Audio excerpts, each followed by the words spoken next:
என் தங்கப்பிள்ளையே, இந்த பொன்னான புதன்கிழமையின் வெற்றி விடியலில் எத்தனையோ இன்னல்களுக்கு மத்தியில் என் பிள்ளைக்கு நல்ல செய்தி ஒன்று வந்திருக்கின்றது. என் குழந்தையே, நான் இருந்து உனக்கு கொடுக்கக்கூடிய இந்த நல்ல செய்தியினை எக்காரணத்தை கொண்டும் என் குழந்தை நீ விட்டுவிடாதே. ஏனென்றால் என் பிள்ளையினுடைய வாழ்க்கையில் நடக்கின்ற ஒவ்வொரு நன்மைகளையும் கணக்கில் கொண்டு உனக்கு இனி என்ன நடக்கும், ஏது நடக்கும் என்பதனை தெரிந்து கொண்டு இந்த வெற்றி விடியலில் உன் தாயானவள் உனக்கான வெற்றி சிந்தனையோடு உன்னை தேடி வந்திருக்கின்றேன். என் குழந்தையை, ஒவ்வொருவரினுடைய மனதிலும் இருக்கின்ற எண்ணங்களின்படி அவர்களின் வாழ்க்கை நிச்சயமாக மாறும் என்பதுதான் உண்மை. நாம் செய்த நன்மையை யாருக்கு புரிந்தால் என்ன, புரியவில்லை என்றால் என்ன, தெய்வத்தினுடைய கணக்கில் நீ செய்கின்ற நன்மைகள் எல்லாம் வரவு வைக்கப்படும் என்பதனை மறந்து விடாதே. அது அசைக்க முடியாத ஒரு உண்மை என்பதனை நீ மறக்காதே. என் குழந்தையை, வாழ்க்கையில் எப்பேற்பட்ட விஷயங்களாக இருந்தாலுமே முதலில் தாங்க முடியாததாக தோன்றும் அந்த விஷயத்தை நம்மால் எதிர்கொள்ளவே முடியாது. இனிமேல் நாம் இந்த வாழ்க்கையை வாழவே வேண்டாம் என்பது போன்ற எண்ணங்கள் கூட தோன்றும். சில காலம் சென்ற பிறகு சரி, பரவாயில்லை, நடந்தது நடந்து விட்டது, கடந்துதானே செல்ல வேண்டும் என்று தோன்றும். அடுத்த சில நாட்கள் சென்றவுடன் நிச்சயமாக இதையும் நம்மால் கடந்துவிட முடியும் என்கின்ற நம்பிக்கை வரும். இறுதியில் இதற்காகவா, இந்த ஒரு பிரச்சனைக்காகவா நாம் இத்தனை வருத்தப்பட்டோம் என்று சொல்லி உன்னுடைய மனசு லேசாக மாறிவிடும். என் குழந்தையே, இதிலிருந்து உனக்கு என்ன தெரிகின்றது? உனக்கு வேண்டியது என்னவோ கொஞ்சம் பொறுமையும் கொஞ்சம் வலியை தாங்குகின்ற வலிமையும் தான். இது மட்டும் ஒருவருக்கு இருந்து விட்டது என்றால் எவ்வளவு பெரிய பிரச்சனைகள் இந்த வாழ்க்கையில் வந்தாலும் அந்த பிரச்சனைகளை எதிர்கொள்கின்ற மனப்பக்குவம் என்பது ஒருவருக்கு நிச்சயமாக வந்துவிடும் என்பதனை நீ மறந்து விடாதே. என் குழந்தையை, யாரையும் பழிவாங்க வேண்டும் என்று ஒரு பொழுதுமே நீ எண்ண வேண்டாம். அழுகிய பழங்கள் தானாகவே மரத்திலிருந்து கீழே விழுந்து விடுகின்றதல்லவா? அதுபோலத்தான் உனக்கு கெடுதல் நினைப்பவர்களுக்கும் தானாகவே கெடுதல் வேறு ஒரு நபர் மூலமாக வந்து சேரும் என்பதனை புரிந்து கொள். இருக்கப்பட்டவன் பொய்யே சொன்னாலும் அதனை நம்புகின்ற இந்த உலகம், இல்லாதவன் உண்மையை சொன்னாலும் நம்பாது. எதை இருக்கப்பட்டவன், எதை இல்லாதப்பட்டவன், பணம் என்ற ஒன்று இருக்கின்றவன் பொய் சொன்னாலும் நம்புகின்ற இந்த உலகம், அந்த பணம் என்ற ஒன்று தன் கைகளில் இல்லாதவன் எத்தனை பெரிய உண்மையை எடுத்துச் சொன்னாலும் அதை நம்பாது. ஏனென்றால் இங்கு உயிருள்ள இந்த மனிதனுக்கு அவனினுடைய உணர்வுகளுக்கு மதிப்பே கிடையாது. என் குழந்தையே, உணர்ச்சிகள் கொண்ட இந்த மனிதனுக்கு எந்த விதத்திலும் இங்கு நிச்சயமாக மரியாதை கிடைப்பது இல்லை. இது இரண்டுமே இல்லாத இந்த பணத்திற்குத்தான் இங்கு மரியாதை கிடைக்கிறது என்பதனை நீ மறந்து விடாதே.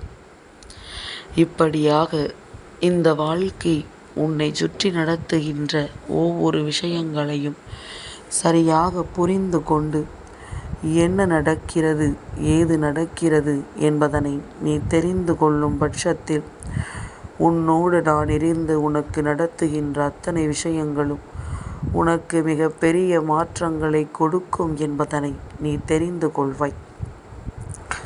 என் குழந்தையே, ஒருவரை ஏமாற்றிவிட்டு இந்த வாழ்க்கையில் காணக்கூடிய ஒரு இன்பமானது நீண்ட நாட்கள் நிலைக்காமல் அது துன்பமாக மாறிவிடும். மனிதனை ஏமாற்றி விடலாம், ஆனால் தெய்வத்தை ஒருபொழுதும் ஏமாற்ற முடியாது என்பதனை புரிந்து கொள்ள வேண்டும். இந்த உலகத்தில் எத்தனை கோடி தெய்வங்கள் வேண்டுமானாலும் இருக்கலாம். ஆனால் இந்த மனிதன் பயந்து வாழ வேண்டிய ஒரு தெய்வம் இங்கு இருக்கிறது என்றால் அதற்கு பெயர்தான் மனசாட்சி. என் குழந்தையே, மனசாட்சி என்ற ஒன்று ஒருவருக்கு இருந்துவிட்டால் இந்த வாழ்க்கையை எப்பொழுதும் யாருக்கு எந்த ஒரு துரோகத்தையும் செய்யாமல் மனப்பக்குவத்தோடு வாழக்கூடிய நல்ல நிலைமை அவர்களுக்கு வந்துவிடும். கடனை பெற்று சொத்துக்களை சேர்ப்பதை விட கடனே இல்லாமல் ஏழையாக இருப்பது மேலானது. இன்றிருக்கின்ற பிள்ளைகள் கடனை உடனே வாங்கி பணத்தை அள்ளி குவித்து தனக்கு தேவையான விஷயங்களை பெரிதாக செய்ய நினைக்கிறார்களே தவிர ஒரு பொழுதும் தன்னிடத்தில் இருப்பதை மட்டுமே வைத்து ஒரு காரியத்தை செய்ய வேண்டும் என்று யோசிப்பதில்லை. கடனை வாங்கி செய்துவிட்டு காலம் முழுவதும் அந்த கடனை அடைப்பதிலேயே தன் வாழ்க்கையின் பல நேரங்களை கழித்து விடுகின்றார்கள் என்பதுதான் உண்மை. என் குழந்தையே, ஒருவரின் மனதினை உடைக்க வேண்டும் என்று நினைத்துவிட்டால் அது எல்லோராலும் முடிகின்ற ஒரு நல்ல விஷயம்தான். ஏன் தெரியுமா? மனதை உடைப்பதை உடைத்துவிட்ட பிறகு ஒன்றும் தெரியாதது போல இருப்பார்கள். ஆனால் எப்பொழுது ஒருவரின் மனது உடைக்கப்படுகின்றதோ அப்பொழுதுதான் உண்மையாகவே அந்த மனிதர்களுக்கு இது போன்று கூட ஒரு துரோகம் நம்மோடு இருக்கிறது என்பது புரிய வரும். இல்லை என்றால், இந்த நல்லது நடக்கவில்லை என்றால் காலம் முழுவதும் இவர்கள் இப்படித்தான் நம்பிக்கொண்டிருப்பார்கள். என் செல்ல குழந்தையே, எப்பொழுதும் போலவே உன் மனதில் வரக்கூடிய கஷ்டங்களை எல்லாம் யாராலும் தேற்ற முடியாது. ஆனால் உன் அம்மா என்னால் அதனை தேற்ற முடியும். உன்னுடைய விடியல் என்பது கிழக்கில் அல்ல, உன்னுடைய உழைப்பில் தான் இருக்கின்றது. எந்த அளவிற்கு உழைக்கின்றாயோ, எந்த அளவிற்கு இந்த வாழ்க்கையில் உனக்கான நம்பிக்கையை பெற நினைக்கின்றாயோ, அந்த அளவிற்கு மேலும் மேலும் உனக்கான பல நல்ல விஷயங்கள் இந்த வாழ்க்கையில் உன்னை சுற்றி நடக்கும் என்பதனை நீ புரிந்து கொள்ள வேண்டும். நான் நடத்துகின்ற விஷயங்களுக்கு எப்பொழுதும் நீ சரியானதொரு நன்மைகளை தேடும் பட்சத்தில் இந்த வாழ்க்கை உனக்கு முழுமையான வெற்றியை ஒரு சேர கொடுக்கும் என்பதனை நீ மறந்து விடாதே. என் குழந்தையே, இளமை என்பது தினமும் குறைந்து கொண்டே இருக்கக்கூடியது. திறமை என்பது தினமும் வளர்ந்து கொண்டே இருக்கக்கூடியது. இளமையை ரசித்து திறமையை போற்று. நிச்சயமாக இந்த வாழ்க்கை உன் கண் அசைவிற்குள் நீ நினைத்தது போல நிச்சயமாக மாறிவிடும். உன்னுடைய வாழ்க்கை நன்றாக இருப்பதற்கு எந்த அதிசயமும் நடக்க தேவையில்லை. நாம் எடுக்க வேண்டிய முடிவுகள் மட்டும் சரியாக இருந்து விட்டாலே அது போதும். என் குழந்தையே, மகிழ்ச்சியாக இருந்தால் எல்லாமும் நன்றாக நடக்க வேண்டும் என்பதற்காக மட்டுமல்ல, நீ எல்லா விஷயத்திலும் நல்லதை காண வேண்டும் என்பதால் நீ எப்பொழுதும் சந்தோஷமாக இருக்க வேண்டும். என் குழந்தையே, காலையில் கண் விழித்ததும் கிழக்கில் உதிக்கின்ற சூரியனை கண் விழித்து கையெடுத்து கும்பிடுகின்ற மனிதன்தான் மதிய உச்சி வேளையில் இந்த சூரியன் உச்சிக்கு வந்ததும் திட்டத் தொடங்கி விடுகின்றோம். இப்படி சுட்டெரிக்கிறதே, நம்மை வேதனைப்படுத்துகிறதே என்று. இதுதான் உண்மையான மனிதர்களின் மனநிலையும் கூட. என் குழந்தையே, எப்பொழுதும் உன்னை சுற்றி என்ன நடக்கிறது, எந்த விஷயங்கள் எல்லாம் இந்த வாழ்க்கையில் உனக்கு நடந்து கொண்டிருக்கிறது என்பதனை நீ சரியாக தெரிந்து கொள்ள வேண்டிய நேரம் வந்துவிட்டது. பல முறை முயற்சி செய்தும் அதில் எந்த ஒரு முன்னேற்றமும் இல்லை என்று ஒரு விஷயம் நடக்கிறது என்றால் அது நமக்கு சரிவராது என்று முடிவெடுப்பது தோல்வி இல்லை, அது தெளிவு. ஒரு முயற்சி, இரு முயற்சி, ஏன் 10 முயற்சிகள் செய்த பிறகும் கூட ஒரு விஷயம் நடக்கவில்லை என்றதும் அதை நீ செய்யலாம். ஆனால் எத்தனை முயற்சிகளை செய்தும் உன்னால் எதையும் பெற முடியவில்லை என்றால் நிச்சயமாக இந்த இடத்தில் நீ சுதாரித்து கொள்ள வேண்டும். உன் வாழ்க்கையில் இது சரியில்லை என்பதனை புரிந்து கொண்டு அடுத்தது என்னவென்று யோசித்து நீ முன்னேற்றத்தை நோக்கி செல்ல வேண்டுமே தவிர அந்த இடத்தில் தேங்கி தவிக்கக்கூடாது என்பதனை முதலில் நீ புரிந்து கொள்ள வேண்டும். என் குழந்தையே, இந்த விடியலை உனக்கு வெற்றி விடியலாக மாற்ற வேண்டி இந்த வராகி நான் வந்திருக்கின்றேன். எல்லோரிடத்திலும் திறமை என்ற ஒன்று இருக்கின்றது. ஆனால் அதனை எப்படி பயன்படுத்த வேண்டும் என்பதில்தான் வெற்றியினுடைய இரகசியமே ஒளிந்து கிடக்கிறது என்பதனை நீ மறந்து விடாதே. கடந்த காலம் என்ன உணர்த்திவிடப் போகின்றது? நிகழ்காலத்தில் கவனமாக இரு என்பதனை தவிர.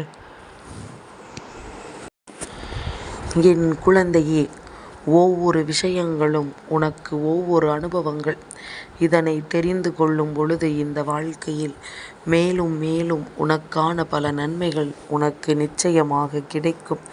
எதையும் எதிர்கொண்டு வாழத் துணிந்தவனுக்கு இந்த வாழ்க்கை ஒட்டுமொத்த மகிழ்ச்சியையும் சர்வ நிச்சயமாக ஒரு சேர கொடுக்கும் என்பதில் எந்த ஒரு மாற்று கருத்தும் கிடையாது. என் குழந்தையே, எவனையுமே இந்த வாழ்க்கையில் வெற்று காகிதம் என்று நினைத்து விடாதே. ஒரு நாள் அவன் பட்டமாக பறப்பான். நீயும் அவனை அண்ணாந்துதான் பார்க்க வேண்டிய நிலை வரும் என்பதனை உணர வேண்டும். யாரையும் சர்வசாதாரணமாக எடை போட்டுவிடக்கூடாது. யாரையும் அவ்வளவு எளிதாக நாம் நினைத்துவிடக்கூடாது. இந்த வாழ்க்கை நமக்கு என்ன கொடுக்கிறது, ஏது கொடுக்கிறது என்பதனை புரிந்து கொண்டு ஒவ்வொரு வெற்றியையும் ஒரு சேர பெற்றுக்கொள்ள நாம் முயற்சிகளை செய்ய வேண்டும்.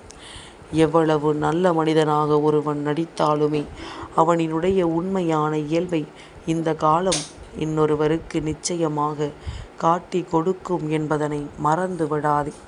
இந்த உண்மையான இயல்பு வெளிப்படும் பொழுது, அவர்களின் உண்மையான எண்ணங்களும் தெரிய வரும் பொழுது நிச்சயமாக வருத்தப்பட்டு வேதனைப்பட்டு ஒதுங்கி நிற்பதை விட இப்பொழுதே இதனை என்னவென்று தெரிந்து கொள்வது நல்லது என்பதனை முதலில் புரிந்து கொள்.